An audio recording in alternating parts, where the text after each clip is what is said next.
γυρίσουμε το Blair Witch Project νούμερο 3. Ποιοι είναι αυτοί?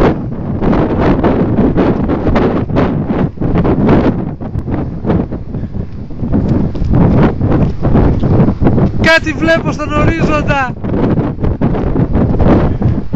Μήνα είναι ο Μπαλιξής! Για να δω, αυτός είναι. Αυτή η Λούγκρα είναι, κάτω και κοιτάμε στα χέρια μας. Στο πούζο μας ο κακό. Κακό! Από πού το παίρνουμε με τα αεροσκάφη που πουτάνα? Τι αεροσκάφη το μαλάκα? Μας είδαν και φοβήθηκαν γι' αυτό ρε. Μας είδαν και φοβήθηκαν λέω.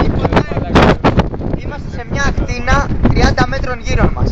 Δεν βλέπουμε Γύρω τίποτα. μας. Το βουνό που πήγε χάθηκε, βλέπουμε 10 Να σου πω, 30 μέτρα γύρω, άμα ένα σουβλάκι δηλαδή. Μου πιέζει το πόδι.